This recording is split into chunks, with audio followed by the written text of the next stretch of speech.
Radio वर्षा है। वर्षा times में आपका स्वागत है।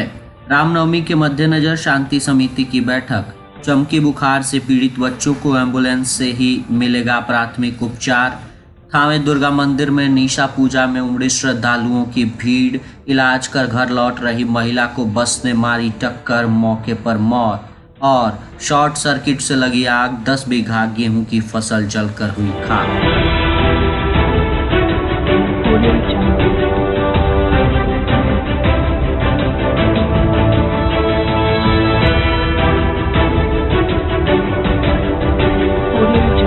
वर्षा टाइम्स के साथ मैं नवनीत। अब वर्षा टाइम्स विस्तार से।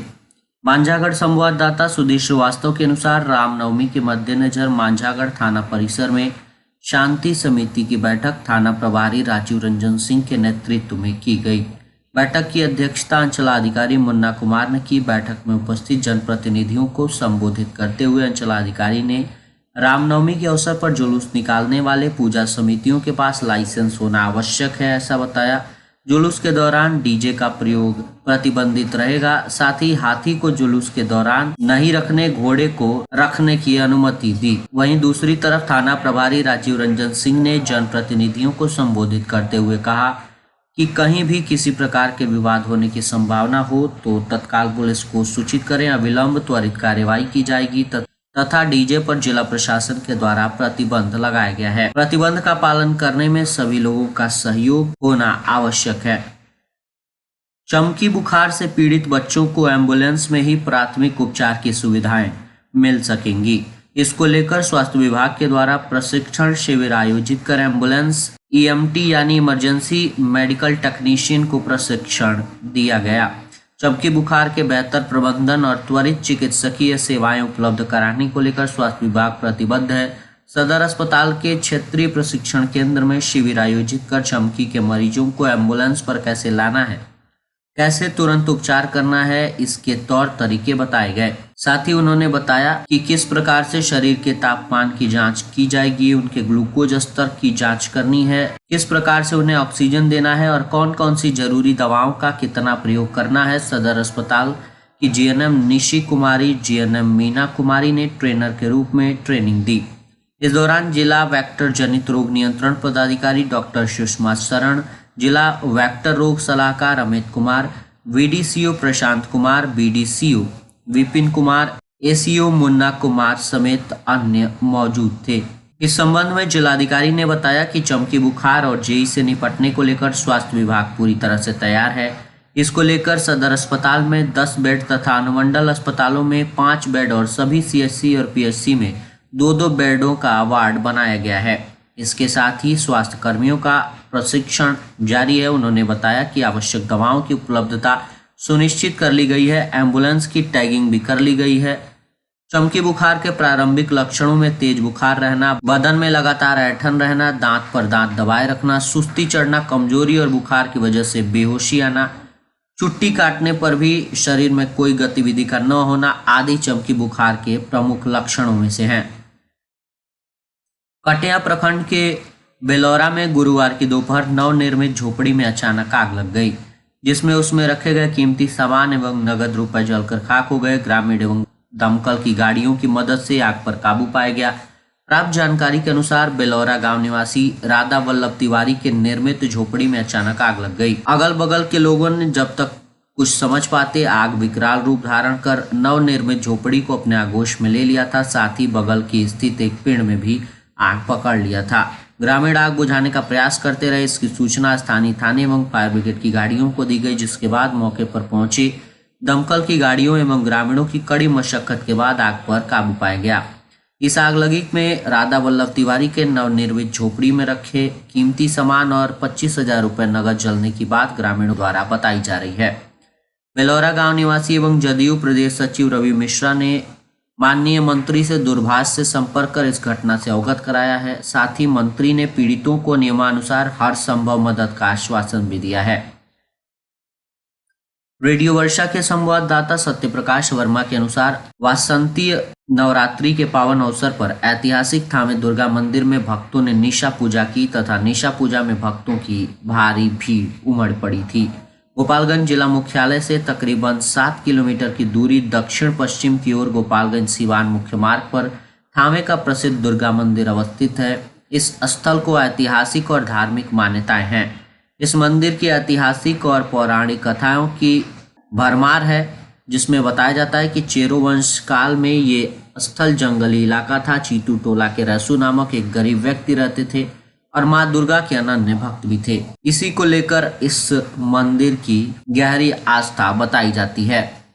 बसंती और शारदीय नवरात्र में महीनों श्रद्धालुओं का यहाँ तांता लगा रहता है। दूर दराज के राज्यों से लोग पूजा करने और मन्नतें मांगने आते हैं। 12 महीने यहाँ मेला लगा रहता है। इस ऐतिहासिक और धार्मिक स्थल को पर्यटन स्थल के रूप में विकसित करने के लिए सरकार की कवायद चल रही है। प्रत्येक वर्ष बसंती नवरात्र के पूर्व यहाँ थावे महोत्सव का भी आगाज होता है, जहाँ देश के नामचीन कलाकार अपना जलवा दिखाते हैं।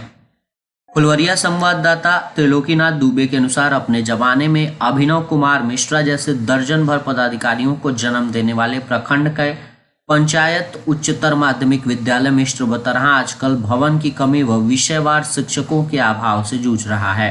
भवन के अभाव में छात्र छात्राओं के पठन पाठन में कठिनाइयां हो रही हैं। वहीं विषयवार शिक्षकों की कमी से छात्र छात्राओं के पठन पाठन में कठिनाइयां देखी जा रही हैं।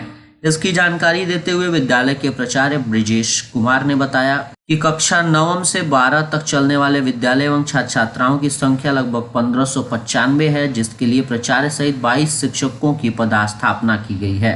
इंटरमीडिएट कक्षा के लिए सोशल साइंस, अंग्रेजी, गणित व भूगोल विषय के शिक्षकों का पदस्थापन नहीं किया गया है। विद्यालय में प्रयोगशाला भवन का भी अभाव है। वर्तमान में शिक्षकों के अभाव में समाजशास्त्र व मनोविज्ञान की क्लास नहीं चल पा रही है, जिसके चलते विद्यालय में पढ़ने वाले छात्र छात्राओं के बीच समस्या उत्पन्न है। जनता दल यूनाइटेड सिवान जिला कार्यालय में जिलाध्यक्ष चंद्रकेतु सिंह की अध्यक्षता में जिले के सभी विधानसभा क्षेत्रों में जनता दल यूनाइटेड द्वारा चलाए जा रहे हर बूथ पर 10 यूथ बूथ कमेटी बनाने के अभियान के अंतिम रूप में बिहार प्रदेश जनता दल यूनाइटेड प्रदेश सचिव सह सिवान जिला संगठन प्रभारी प्रमोद कुमार पटेल ने जिले के सभी बूथों पर बूथ कमेटी बनाने के अभियान की समीक्षा बैठक की। साथ ही जिले के कुल 8 विधानसभा क्षेत्रों के सभी प्रखंडों, नगर परिषद क्षेत्रों के सभी पंचायतों, नगर पंचायत एवं वार्डों में पार्टी द्वारा बनाए गए विधानसभा प्रभारियों की देखरेख में प्रखंड अध्यक्ष, नगर अध्यक्ष, पंचायत अध्यक्ष, नगर पंचायत अध्यक्ष, वार्ड अध्यक्ष अपने अपने अधिकार क्षेत्र में पार्टी के समर्पित सक्रिय साथियों को सामाजिक समीकरण को साधने में रखकर बूथ कमेटी बना रहे हैं। जन स्वराज पार्टी आगामी 11 अप्रैल 2025 को पटना के गांधी मैदान में होने वाले बिहार बदलाव रैली की तैयारियों को लेकर शुक्रवार को जिला पार्टी कार्यालय में महत्वपूर्ण बैठक व प्रेस वार्ता का आयोजन किया गया। बैठक में जिलाध्यक्ष राधा रमण मिश्र, डॉक्टर विनोद कुमार, जिला सचिव सह प्रवक्ता नियाज अहमद, प्रदेश उपाध्यक्ष सकोर कमेटी सदस्य साथी ज्योति जयंती, महिला अध्यक्ष doctor Sanjay Kumar Suman, core committee आदि लोगों ने इस बैठक में भाग लिया। इस दौरान पार्टी के पदाधिकारियों ने रैली की सफलता के लिए रणनीतियां बनाई और संगठनात्मक मजबूती पर चर्चा की गई। गोपालगंज नगर संवाददाता के अनुसार जिले के कुचायकोट थाने के पोखर भिंडा गांव के समीप शुक्रवार को अस्पताल से इलाज कराकर लौट रही महिला को तेज रफ्तार बस ने ठोकर मार दी, जिसमें महिला की इलाज के दौरान सदर अस्पताल में मौत हो गई। घटना के बाद मृतक के परिजनों में कोहराम है। मृतक महिला विशंबरपुर थाने के गालिमपुर गांव निवासी स्वर्गीय कृष्ण नंदन सिंह की 65 वर्षीय पत्नी सुनैना देवी हैं। घटना के संदर्भ में मिली जानकारी के अनुसार सुनैना देवी के पित्त की थैली में पथरी की शिकायत थी, जिसका इलाज कराकर शहर के डॉक्टर के पास से आ रही थी। वापस लौटने के दौरान वो बस से पोखर भिंडा के समीप उतरी और सड़क पार कर सड़क के दूसरे तरफ जा रही थी। इसी बीच दूसरी तरफ से आ रही एक अनियंत्रित बस ने उन्हें जोरदार टक्कर मार दी। टक्कर मारकर फरार हो गई, जबकि लहूलुहान महिला मौके पर गिरी। स्थानीय लोगों ने इसकी सूचना डायल 112 को दी, जहां से पुलिस घायल महिला को इलाज के लिए कुचायकोट CHC लाई और डॉक्टरों ने चिंताजनक हालत देखते हुए सदर अस्पताल रेफर किया, जहां इलाज के क्रम में महिला की मौत हो गई। पुलिस मौत के बाद शव को पोस्टमार्टम के लिए भेज दिया है। वहीं पुलिस पीड़ित के परिवार से आवेदन लेकर अज्ञात बस पर कार्रवाई में जुट गई है। उचका गांव संवाददाता के अनुसार थाना क्षेत्र के झिरवा पंचायत अंतर्गत श्यामपुर गांव स्थित पैतृक घर से झिरवा नदी टोला स्थित विद्यालय जाने के क्रम में उचका गांव प्रखंड के प्रखंड प्रमुख विश्वजीत यादव के पिता शिक्षक अरविंद यादव की गोली मारकर हुई हत्या के मामले में शुक्रवार के दिन पुलिस ने अपराधीकी फरार अभियुक्त विकास यादव के घर पर इश्तेहार चिपकाने की कार्रवाई की।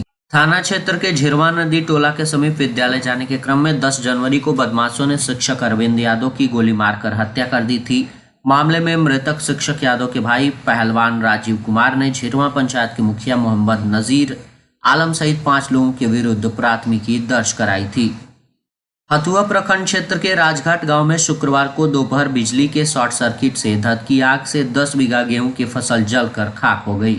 बिजली की शॉर्ट सर्किट से लगी आग गेहूं की फसल जलने के बाद गरीब किसान बदहवास हो गए हैं। किसानों के सामने अब परिवार का पेट पालना भी मुश्किल हो गया है। दोपहर गेहूं के खेत में उठती आग की लपटों को देख अगल बगल खेतों में गेहूं की कटाई कर रहे किसानों के शोर मचाने पर लोगों की भीड़ मौके पर जुट गई। ग्रामीणों ने आग पर बाल्टी से पानी डालकर एवं हरे पेड़ों की टहनियों से पीट कर आग पर बड़ी मुश्किल से काबू पाया। सूचना पर डायल 112 नंबर और पुलिस और दमकल की गाड़ियां भी पहुंची। ग्रामीणों ने पावर हाउस पर फोन करके बिजली आपूर्ति को बंद कराया, लेकिन तब तक गेहूं की फसल जलकर बर्बाद हो चुकी थी। और अंत में सुर्खियां एक बार फिर। रामनवमी के मद्देनजर शांति समिति की बैठक। चमकी बुखार से पीड़ित बच्चों को एम्बुलेंस में ही मिलेगा प्राथमिक उपचार। थावे दुर्गा मंदिर में निशा पूजा में उमड़ी श्रद्धालुओं की भीड़। इलाज कर घर लौट रही महिला को बस ने मारी टक्कर, अस्पताल में इलाज के दौरान मौत। और शॉर्ट सर्किट से लगी आग, 10 बीघा गेहूं की फसल जलकर खाक। वर्षा टाइम्स का ये अंक यहीं समाप्त हुआ। नमस्कार।